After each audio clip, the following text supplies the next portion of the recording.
All right, shalom, shalom. Shalom. First and foremost, we're going to give all praises, honor, and glory to Yahweh, Ba'ashem, Yahushai, Ba'ashem, Kakudash. Double honors to the elders and apostles of Great Millstone that rule well and teach well.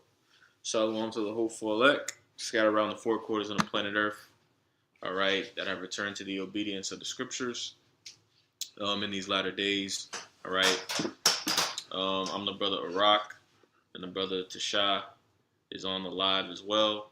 Shalom, shalom. Wanted to do a quick sit down, all right, going into some news, going into some prophecy, all right, and it's important, all right, to go into prophecy because, you know, and connect it to the news because it sets the tone, all right, for what's going on the planet Earth, all right, and it helps you get into the proper headspace, right? Helps you get into the proper headspace, all right, and help you understand that we're not in times, all right, to be bullshitting. We're not in times to be playing around. And a matter of fact, all right, the end of all things is at hand, as the scriptures say, all right? And when the scriptures say the end of all things are at hand, that's really specifically talking about the end of Esau's rulership, all right, which extends all over the planet Earth, right? Job 9:24, milk scripture, for the earth was given into the hands of the wicked, all right? So Micah 2:10 also comes to mind, you know, rise ye and depart, for this is not your rest. You know, you got to understand that Yahweh Shem Yahushai has every intent on destroying this place, all right? And it's to the point now to where you have NATO generals, all right, you know, different news outlets and things of that nature openly acknowledging that America, right, NATO, all these nations are extremely vulnerable. They're extremely vulnerable, and according to the scriptures, they're going to be invaded. They're going to be touched. All right.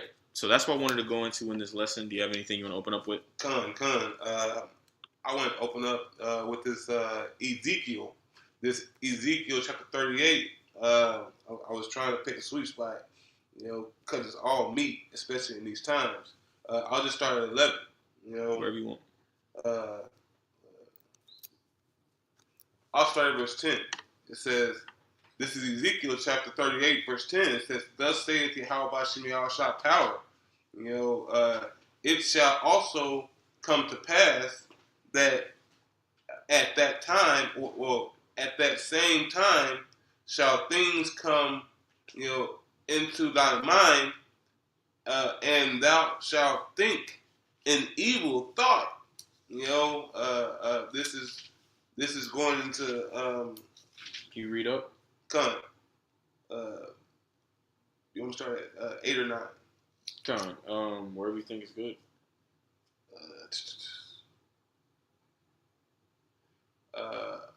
I'll start at 8. Could you read at verse 8? Come. I'm gonna read verse 1, right? I'm gonna read verse 1.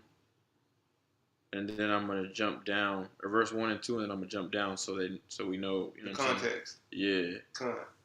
Right, because when you read Ezekiel 38, right, this is basically going into the Lord raising up, you know, Russia. Yeah. Gog and right? Magog. Gog and Magog. All right, it's going into the Lord raising up the Russians, which we know the Russians are going to click up with various nations. All right, Iran, the dragons of Arabia, right? Yeah. A conglomerate of nations that are basically outlined when you read this chapter. You know, so like the brother going into verse 8, it's going into Yahweh Shem Yahushai putting that thought strategically, right? Proverbs 21:1, Come. right? The king's heart is in the hand of the Lord. Okay, but this is Ezekiel chapter 38 and verse 1 and 2. It says, and the word of the Lord came unto me, saying, Son of man, set thy face against Gog, the land of Magog, and the chief prince of Meshach and Tubal and prophesy against him. All right, which is going into Russia, as we said. When you look up, you do your research on the land of Gog and Magog, it's going to basically go into the regions and the lands that's now known as Russia. All right. Okay. We jump down to verse 4, and then I'll jump down again. It says, "And I will turn thee back and put hooks into thy jaws, and I will bring thee forth, and all thine army, horses and horsemen, all of them clothed with all sorts of armor, even a great company with bucklers and shields, all of them handling swords." Okay. Because they're all ready to go to war. They're setting up, their strategic points to when they're going to come down. But you got it. This is Ezekiel chapter 38, and I'm going to jump down to verse 10, that where you're reading. It says, "Thus saith the Lord God, it shall come to pass that at the same time shall things come into thy mind, and thou shalt think an evil thought. And thou shalt say, I will go up to the land of unwalled villages. I will go to them that are at rest, that dwell safely, and all of them dwelling without walls, having neither bars nor gates." Now that is what we see with Europe. Like Spain, Germany, the UK, but especially Babylon the Great.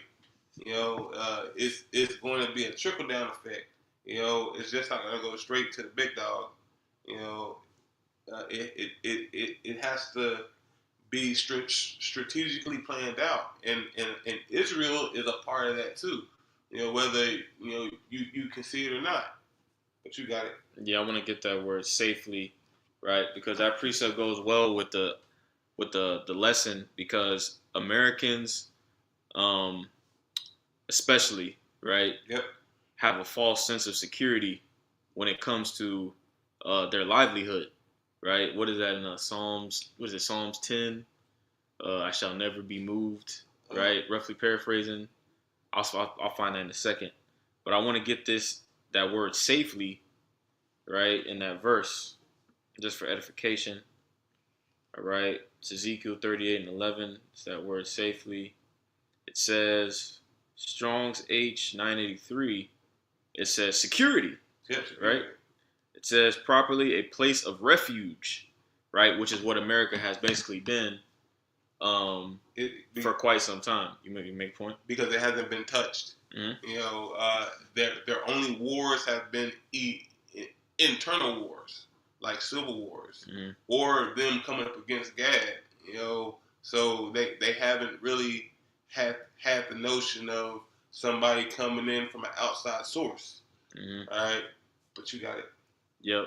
It says properly a place of refuge, safety, both the fact and feeling, assurance, confidence, hope, right? So that's a large reason why America's had a lot of people come over here. It's not just because the opportunity monetarily, all right, that's a big part of it too, all right, but also it's looked at as a safe haven, all right, if you coming from a war-torn country, all right, or just a unstable nation.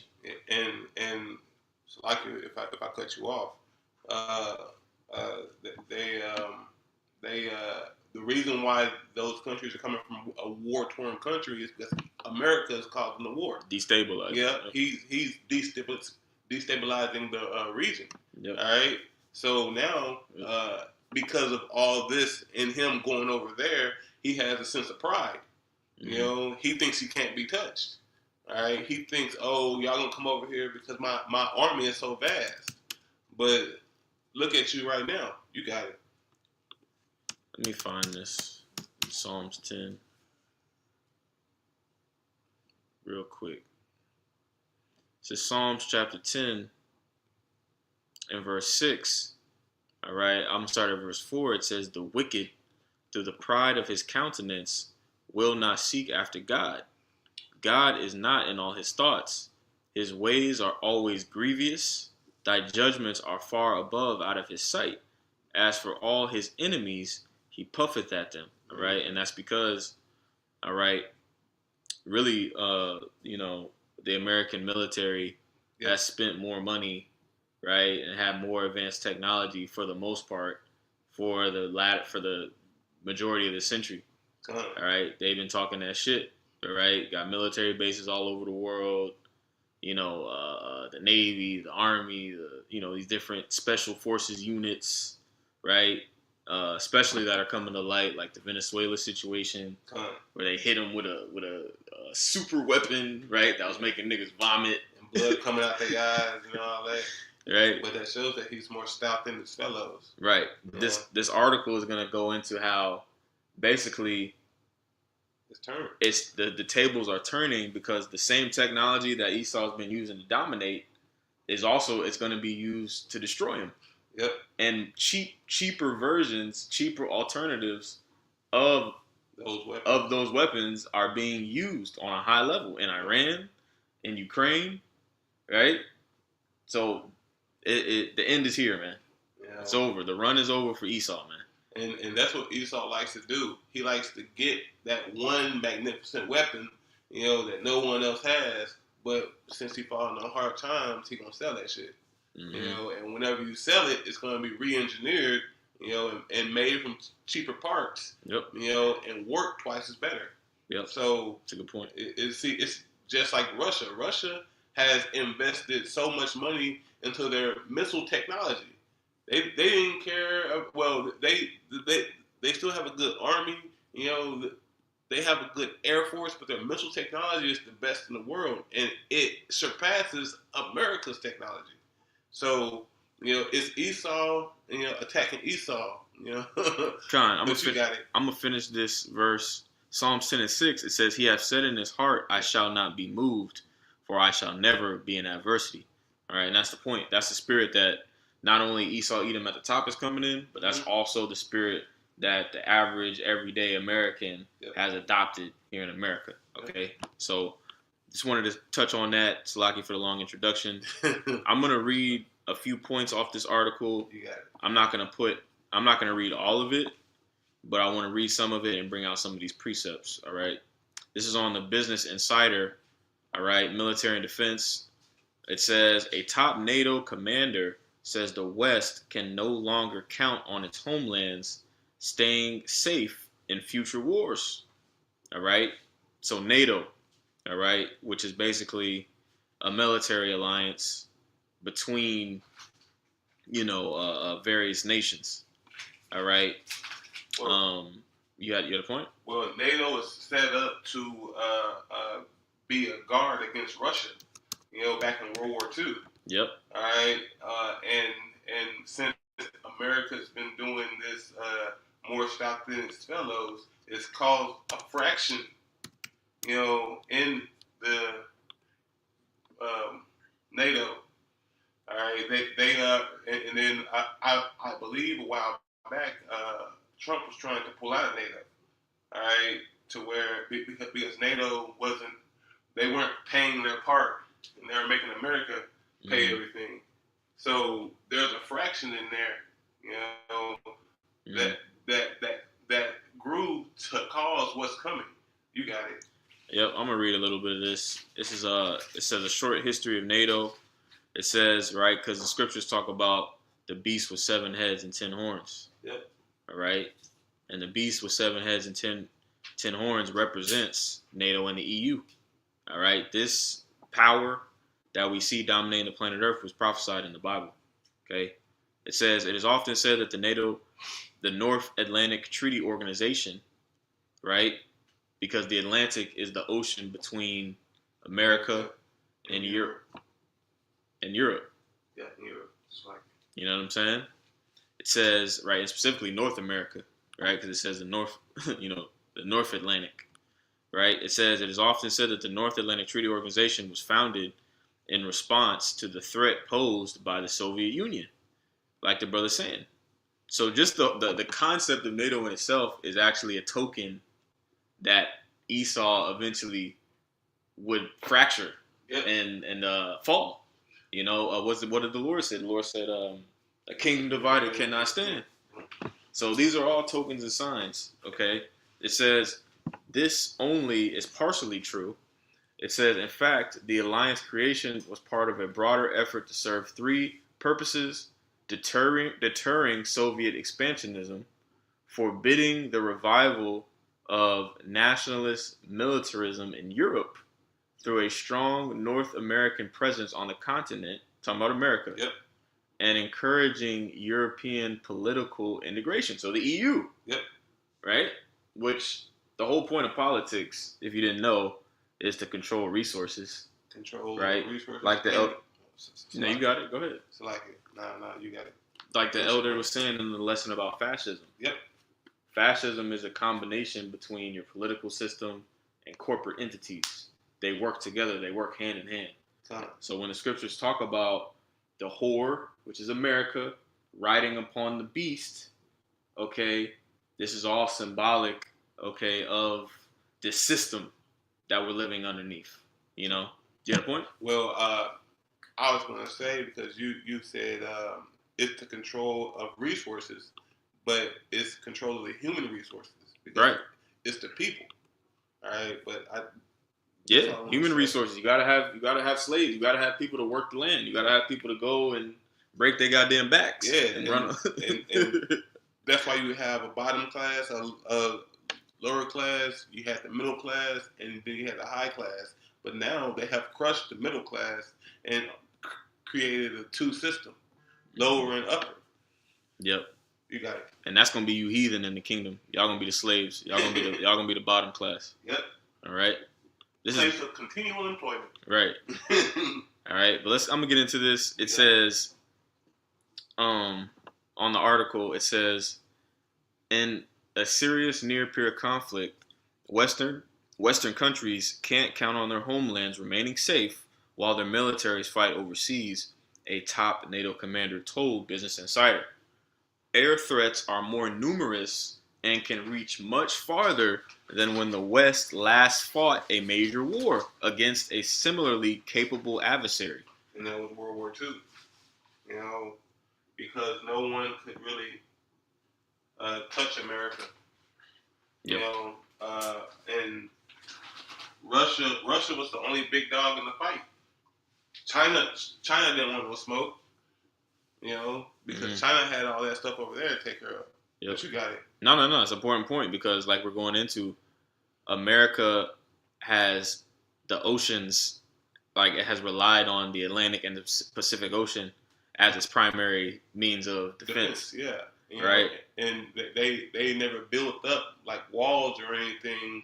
You know, even on the border's still open. Right. All right. People can literally walk up and down the border. You know, unwalled villages. But the one deterrent on the border is the deserts. Mm-hmm. You know, that's a natural guard. Right. You know. Right, and natural guards are set up by Yahweh. I mean, you know, everything's set up by Yahweh Shai, but you know, waterways, mountain ranges, in the ancient world, those are the primary ways that people made borders, made landmarks. Like if you look on a map now, you pull out a map of the U.S., right? You have straight lines, which you know a nigga just drew. Yep. But the more rigid and curved lines that you see on a map, you know that those are more than likely mimicking a river, right? Or mimicking a major mountain range or the combination of the two. Yep. You know? But you got it. Yeah, just want to make that point. Continuing on, it says, beyond traditional aircraft threats, powerful missiles and cheap long-range drones can now threaten places that once would have been considered safely in the rear. You know, and that's why we had to state about Russia's missile technology, because their missile technology, I think they're up to like Gen 6, Generation 6. Those Satan II missiles can hit America in like 30 minutes. Yeah, I'm gonna read something. If you can speak on it if you want to. I'm gonna make some points on it too. I typed in on Grok. I typed in summarize the development of missile tech over the last couple centuries, include important people and nations involved. Ooh. And it says missile and rocket technology evolved from simple unguided fireworks and war rockets in ancient and medieval times to sophisticated guided ballistic and cruise missiles today. Yeah, like the Tomahawks. Mm-hmm. The Tomahawks is a cruise missile, right? It's the fire and forget, you know,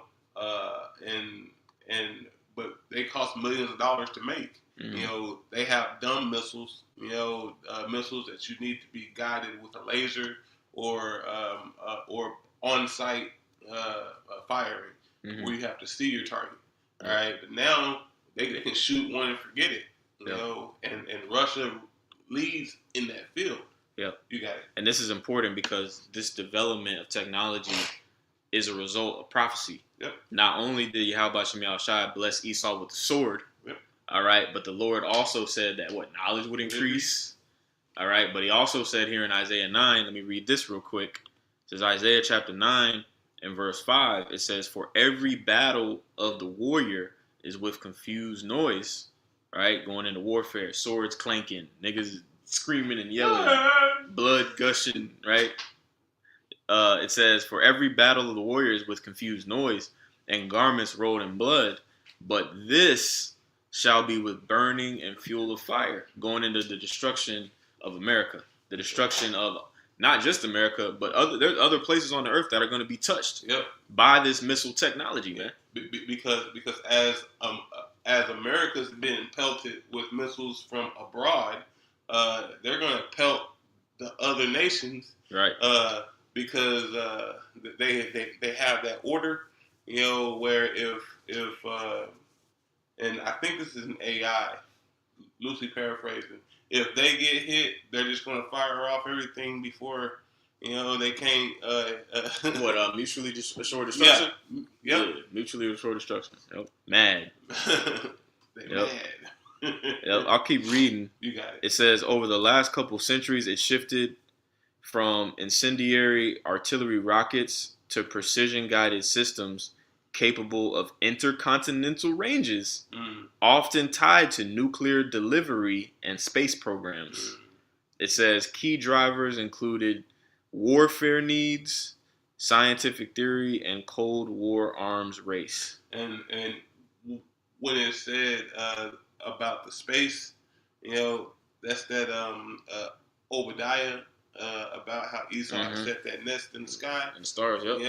And that nest means an array of weaponry, to where he can shoot down upon you, quicker than him going from continent to continent. He's just going to shoot it from the sky, dropping those phone poles, loosely paraphrasing. But you got it. Interesting. I'm gonna read some of this. There's actually some good stuff in here. Some history. It's actually a long ass response. I'm not reading all this, but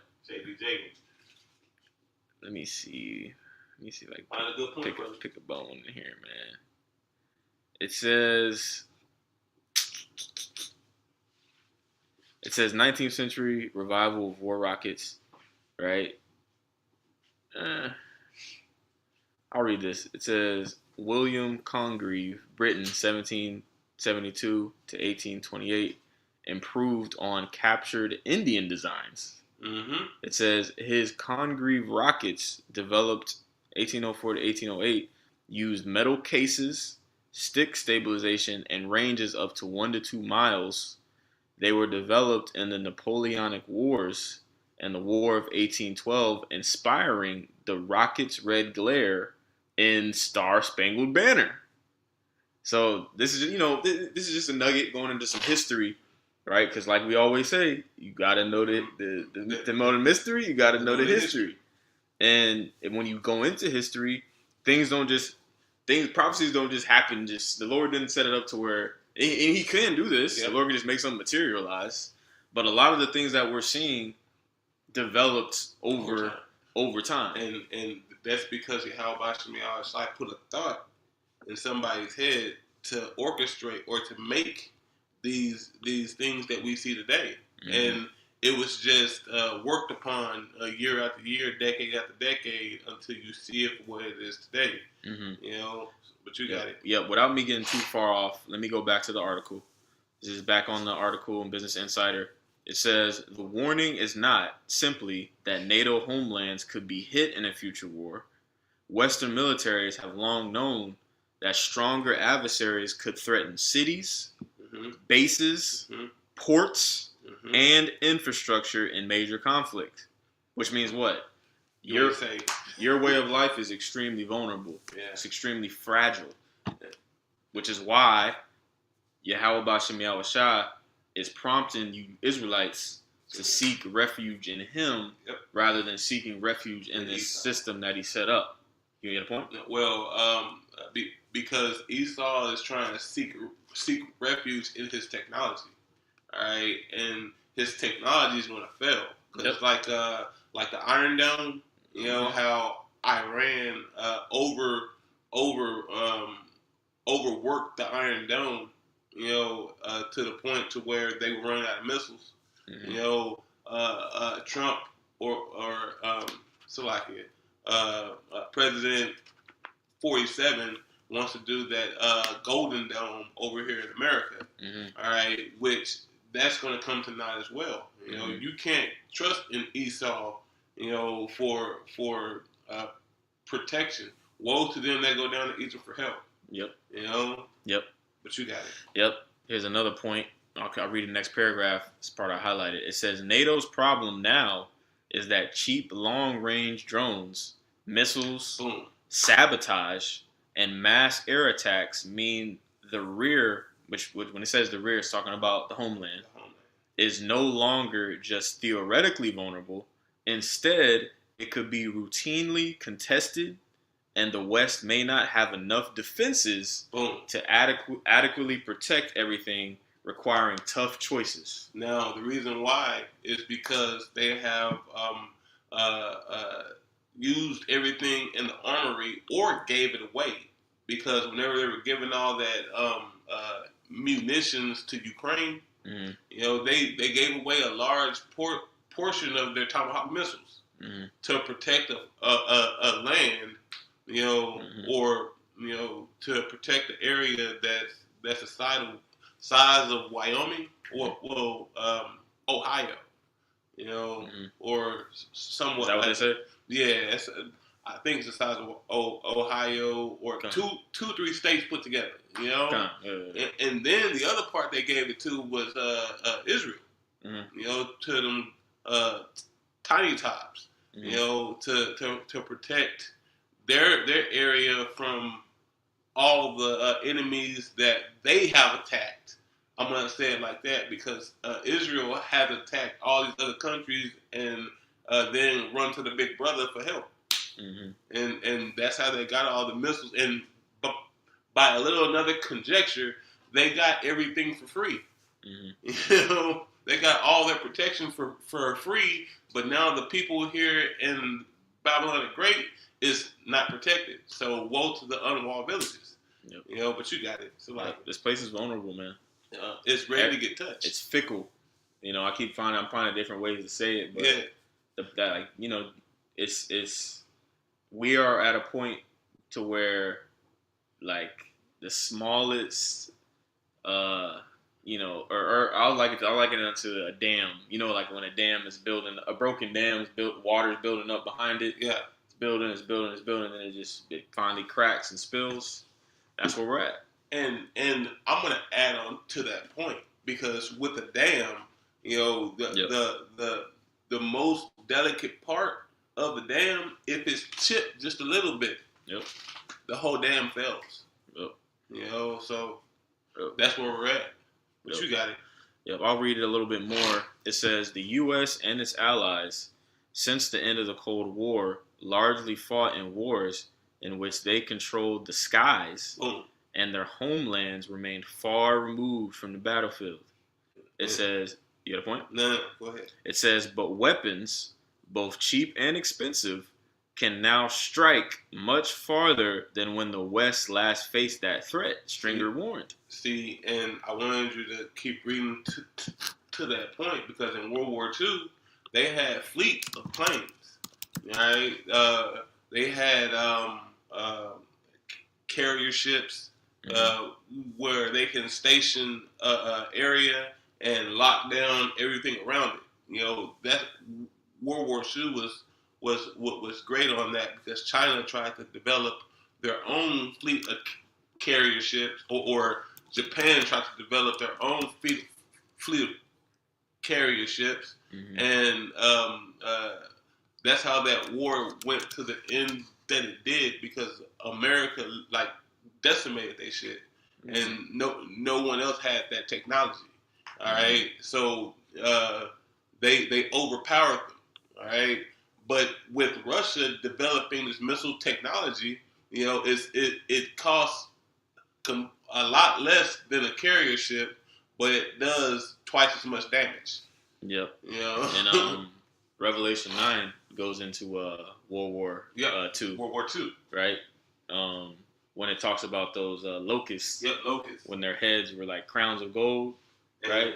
That goes into that technology, or the warplanes. Yeah, the stinger in the back. Oh. You know, because it was like a scorpion. Right. You know. Right.